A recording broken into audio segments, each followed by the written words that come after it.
Today we'll begin reading the second book in the Harry Potter series by J.K. Rowling, and this one is Harry Potter and the Chamber of Secrets. Okay. For Sean P. F. Harris, getaway driver and foul weather friend. Harry Potter and the Chamber of Secrets, Chapter 1, The Worst Birthday. Not for the first time an argument had broken out over breakfast at number 4 Privet Drive. Mr. Vernon Dursley had been woken in the early hours of the morning by a loud hooting noise from his nephew Harry's room. "Third time this week," he roared across the table. "If you can't control that owl, it'll have to go." Harry tried yet again to explain. "She's bored," he said. "She's used to flying around outside. If I could just let her out at night." "Do I look stupid?" snarled Uncle Vernon, a bit of fried egg dangling from his bushy mustache. "I know what'll happen if that owl's let out." He exchanged dark looks with his wife Petunia. Harry tried to argue back, but his words were drowned by a long, loud belch from the Dursleys' son, Dudley. "I want more bacon." "There's more in the frying pan, sweetums," said Aunt Petunia, turning misty eyes on her massive son. "We must feed you up while we've got the chance. I don't like the sound of that school food." "Nonsense, Petunia. I never went hungry when I was at Smeltings," said Uncle Vernon heartily. "Dudley gets enough, don't you, son?" Dudley, who was so large his bottom drooped over either side of the kitchen chair, grinned and turned to Harry. "Pass the frying pan." "You've forgotten the magic word," said Harry irritably. The effect of the simple sentence on the rest of the family was incredible. Dudley gasped and fell off his chair with a crash that shook the whole kitchen. Mrs. Dursley gave a small scream and clapped her hands to her mouth. Mr. Dursley jumped to his feet, veins throbbing in his temples. "I meant please," said Harry quickly. "I didn't mean—" "What have I told you?" thundered his uncle, spraying spit over the table, "about saying the M-word in our house?" "But how dare you threaten Dudley?" roared Uncle Vernon, pounding the table with his fist. I warned you I will not tolerate mention of your abnormality under this roof." Harry stared from his purple-faced uncle to his pale aunt, who was trying to heave Dudley to his feet. "All right," said Harry. "All right." Uncle Vernon sat back down, breathing like a winded rhinoceros, and watching Harry closely out of the corners of his small, sharp eyes. Ever since Harry had come home for the summer holidays, Uncle Vernon had been treating him like a bomb that might go off at any moment, because Harry wasn't a normal boy. As a matter of fact, he was as not normal as it is possible to be. Harry Potter was a wizard fresh from his first year at Hogwarts School of Witchcraft and Wizardry, and if the Dursleys were unhappy to have him back for the holidays, it was nothing to how Harry felt. He missed Hogwarts so much it was like having a constant stomach ache. He missed the castle with its secret passageways and ghosts, his lessons, though perhaps not Snape, the potions master, the post arriving by owl, eating banquets in the Great Hall, sleeping in his four-poster bed in the Tower dormitory, visiting the gamekeeper Hagrid in his cabin in the grounds next to the Forbidden Forest, and especially Quidditch, the most popular sport in the wizarding world. 6 tall goalposts, 4 flying balls, and 14 players on broomsticks. All Harry's spell books, his wand, robes, cauldron, and top-of-the-range Nimbus 2000 broomstick had been locked in a cupboard under the stairs by Uncle Vernon the instant Harry had come home. What did the Dursleys care if Harry lost his place in the house Quidditch team because he hadn't practiced all summer? What was it to the Dursleys if Harry went back to school without any of his homework done? The Dursleys were what wizards called muggles, not a drop of magical blood in their veins, and as far as they were concerned, having a wizard in the family was a matter of deepest shame. Uncle Vernon had even padlocked Harry's owl Hedwig inside her cage to stop her carrying messages to anyone in the wizarding world. Harry looked nothing like the rest of the family. Uncle Vernon was large and neckless, with an enormous black mustache. Aunt Petunia was horse-faced and bony. Dudley was blonde, pink, and porky. Harry, on the other hand, was small and skinny, with brilliant green eyes and jet black hair that was always untidy. He wore round glasses, and on his forehead was a thin, lightning-shaped scar. It was this scar that made Harry so particularly unusual, even for a wizard. This scar was the only hint of Harry's very mysterious past, of the reason he had been left on the Dursleys' doorstep 11 years before. At the age of 1, Harry had somehow survived a curse from the greatest dark sorcerer of all time, Lord Voldemort, whose name most witches and wizards still feared to speak. Harry's parents had died in Voldemort's attack, but Harry had escaped with his lightning scar, and somehow, nobody understood why, Voldemort's powers had been destroyed the instant he had failed to kill Harry. So Harry had been brought up by his dead mother's sister and her husband. He had spent 10 years with the Dursleys, never understanding why he kept making odd things happen without meaning to, believing the Dursley story that he had got his scar in the car crash which had killed his parents. And then, exactly a year ago, Hogwarts had written to Harry, and the whole story had come out. Harry had taken up his place at Wizard School, where he and his scar were famous. But now the school year was over, and he was back with the Dursleys for the summer, back to being treated like a dog that had rolled in something smelly. The Dursleys hadn't even remembered that today happened to be Harry's 12th birthday. Of course, his hopes hadn't been high. They'd never given him a proper present, let alone a cake, but to ignore it completely.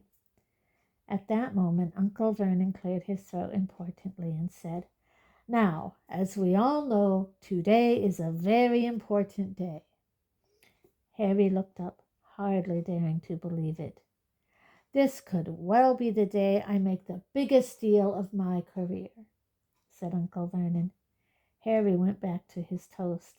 Of course, he thought bitterly, Uncle Vernon was talking about the stupid dinner party. He'd been talking of nothing else for a fortnight. Some rich builder and his wife were coming to dinner, and Uncle Vernon was hoping to get a huge order from him. Uncle Vernon's company made drills. "I think we should run through the schedule one more time," said Uncle Vernon. "We should all be in position at 8 o'clock. Petunia, you will be—" "In the lounge," said Aunt Petunia promptly, "waiting to welcome them graciously to our home." Good. And Dudley?" "I'll be waiting to open the door." Dudley put on a foul, simpering smile.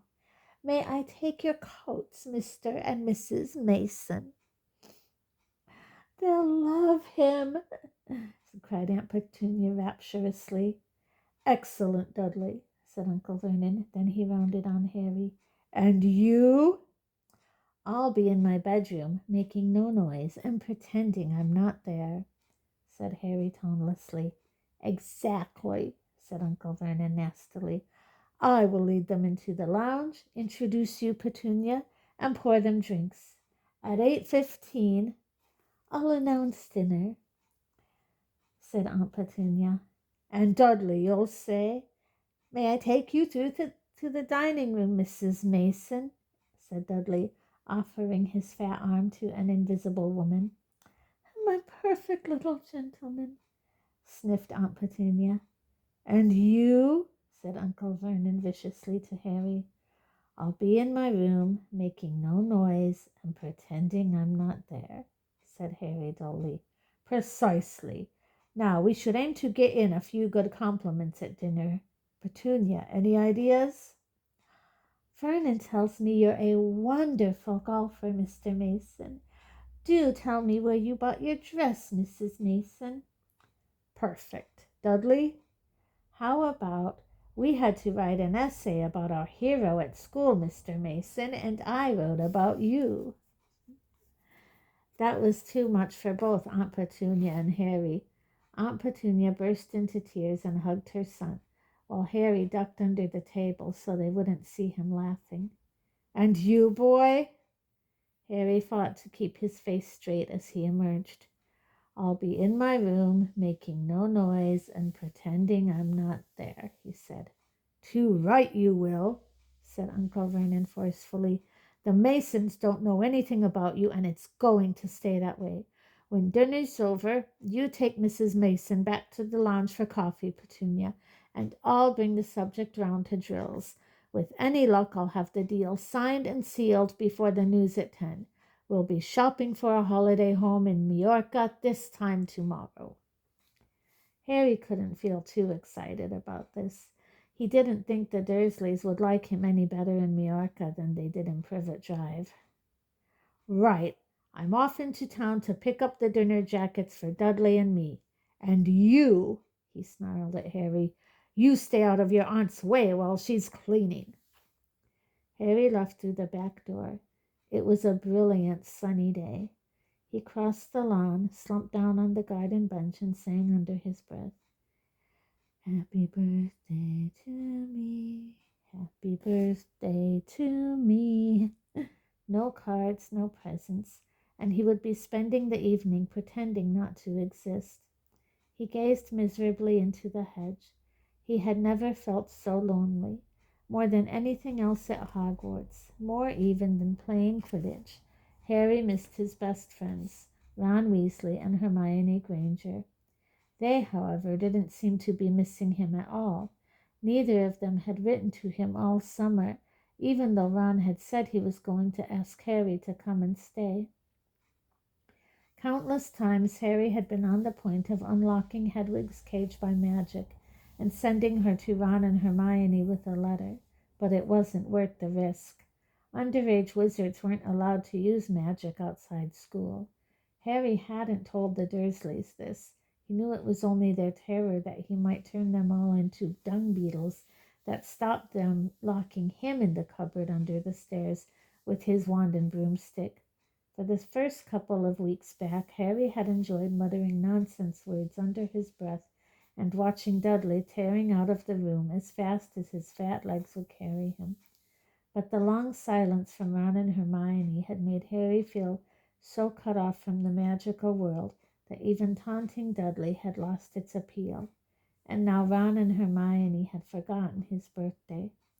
What wouldn't he give now for a message from Hogwarts, from any witch or wizard? He'd almost be glad of a sight of his arch enemy, Draco Malfoy, just to be sure it hadn't all been a dream. Not that his whole year at Hogwarts had been fun. At the very end of last term, Harry had come face to face with none other than Lord Voldemort himself. Voldemort might be a ruin of his former self, but he was still terrifying, still cunning, still determined to regain power. Harry had slipped through Voldemort's clutches for a second time, but it had been a narrow escape. And even now, weeks later, Harry kept waking in the night, drenched in cold sweat, wondering where Voldemort was now, remembering his livid face, his wide, mad eyes.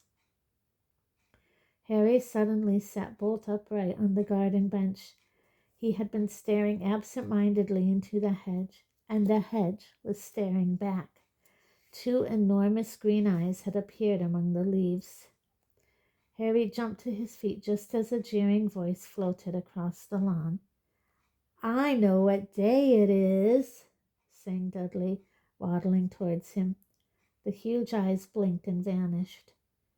What? Said Harry, not taking his eyes off the spot where they had been. I know what day it is, Dudley repeated, coming right up to him. Well done, said Harry. So you finally learned the days of the week. Today's your birthday, sneered Dudley. How come you haven't got any cards? Haven't you even got friends at that freak place?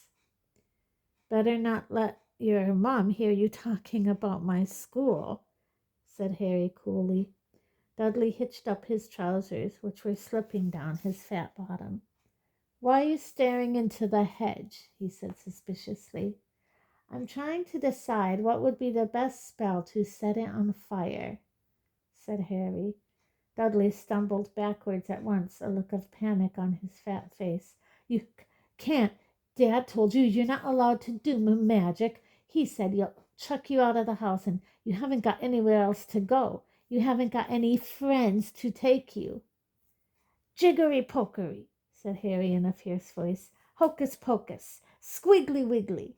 Mom, howled Dudley, tripping over his feet as he dashed back towards the house. Mom, he's doing you know what. Harry paid dearly for his moment of fun. As neither Dudley nor the hedge was in any way hurt, Aunt Petunia knew he hadn't really done magic, but he still had to duck as she aimed a heavy blow at his head with the soapy frying pan. Then she gave him work to do, with the promise he wouldn't eat again until he'd finished. While Dudley lolled around, watching and eating ice creams, Harry cleaned the windows, washed the car, mowed the lawn, trimmed the flower beds, pruned and watered the roses, and repainted the garden bench. The sun blazed overhead, burning the back of his neck. Harry knew he shouldn't have risen to Dudley's bait, but Dudley had said the very thing Harry had been thinking himself. Maybe he didn't have any friends at Hogwarts. Wish they could see famous Harry Potter now, he thought savagely as he spread manure on the flower beds, his back aching, sweat running down his face. It was 7:30 in the evening when at last, exhausted, he heard Aunt Petunia calling him. Get in here and walk on the newspaper. Harry moved gladly into the shade of the gleaming kitchen. On top of the fridge stood tonight's pudding, a huge mound of whipped cream and sugared violets. A joint of roast pork was sizzling in the oven. Eat quickly, the Masons will be here soon, snapped Aunt Petunia, pointing to 2 slices of bread and a lump of cheese on the kitchen table. She was already wearing a salmon-pink cocktail dress. Harry washed his hands and bolted down his pitiful supper. The moment he had finished, Aunt Petunia whisked away his plate. Upstairs, hurry! As he passed the door to the living room, Harry caught a glimpse of Uncle Vernon and Dudley in bow ties and dinner jackets. He had only just reached the upstairs landing when the doorbell rang, and Uncle Vernon's furious face appeared at the foot of the stairs. Remember, boy, 1 sound. Harry crossed to his bedroom on tiptoe, slipped inside, closed the door, and turned to collapse on his bed. The trouble was, there was already someone sitting on it.